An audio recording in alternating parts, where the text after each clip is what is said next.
आज की क्लास में मैं आप लोगों को बताऊंगा कुछ हैबिट वाले इंग्लिश वर्ड। तो हैबिट वाले इंग्लिश वर्ड में से हमारा देखो मैं 5 ही बताऊंगा पहले, फिर थोड़े बाद मैं आपको और भी बता दूंगा, वैसे कोई बात नहीं। तो पहला होता है क्रैक द फिंगर। इनको आप यूज़ करना तब जाके ये आपके टिप्स पे या जुबान पे आएंगे, नहीं तो ये नहीं आ पाएंगे। जैसे क्रैक द फिंगर यानी उंगली चटकाना। कई बच्चों में आपने देखा होगा वो उंगली बहुत चटकाते हैं, तो वो क्रैक द फिंगर कर रहे होते हैं, यानी कि वो उंगली चटकाने को बोलते हैं इंग्लिश में क्रैक द फिंगर। फिर नेक्स्ट है हमारा स्टैमर। स्टैमर मतलब होता है हकलाना। आपने देखा कई बच्चे वो हकला के बोलते हैं थोड़ा थोड़ा। इसमें से ना कई सारे कॉमन से आपको लगेंगे, पर उनका मीनिंग एकदम अलग अलग होगा। जैसे स्टैमर मतलब हकलाना, ठीक है। अब इन दोनों में आप नीचे वाले में और ऊपर वाले में कॉमन करना। फिर है लिस्प। लिप्स नहीं, लिस्प, LISP। इस पे इसकी स्पेलिंग भी देखना, लिस्प। तो लिस्प का मतलब होता है तुतलाना। अब देखो, हकलाना और तुतलाना दोनों चीज़ें अलग अलग होती है, इसलिए दोनों के वर्ड अलग अलग है। कैसे? हकलाना, आपने देखा कई बार बच्चे कुछ बोलते हैं तो वो मतलब वो वर्ड अटक जाते हैं, वो बोलना चाह रहे हो तो उसको बोलते हैं हकलाना, यानी कि वो स्टैमर होता है, ठीक है। कि जैसे मैं आपको बोल के दिखा दूँ, हा हा हा हकलाना, ऐसे करके वो बोलते हैं। फिर होता है लिस्प। अब लिस्प क्या होता है? तुतलाना, यानी कि आपने देखा हो छोटे बच्चे तुतला के बोलते हैं कई। अच्छा, अब लिस्प में भी एक वो होता है कि कई बच्चे कुछ नहीं बोल पाते। जैसे आपने देखा हो छोटे बच्चे वो कई बार एस में अटक जाते हैं, या टॉफी की जगह तोती बोलने लग जाते थे, करते हैं ना बच्चे, तो उसको हम लिस्प बोलेंगे, ठीक है।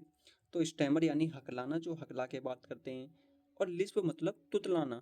तो इन दोनों वर्ड में आप कंफ्यूज नहीं होना, या तो चाहे आप इनको लिख लेना, ठीक है। तो स्टैमर मतलब होता है हमारा, मेरी इंग्लिश से हिंदी लिखने में थोड़ी दिक्कत हो तो फिर आप अपने हिसाब से हकलाना। ये होता है हमारा तुतलाना, ठीक है। इनको आप कर लेना। फिर है फिडल विथ की, ठीक है। तो फिडल विथ की। अब यहाँ पे एक चीज को गौर करना है, ये विद है, ये जो आपको लग रहा हो डब्ल्यू से, डब्ल्यू नहीं है, ये WITH यानी कि विथ है।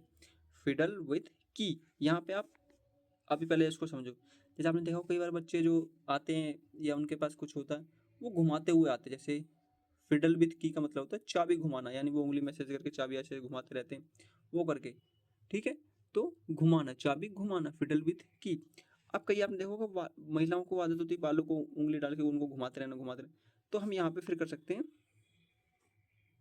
फिडल विथ हेयर, तो बालों को घुमाना।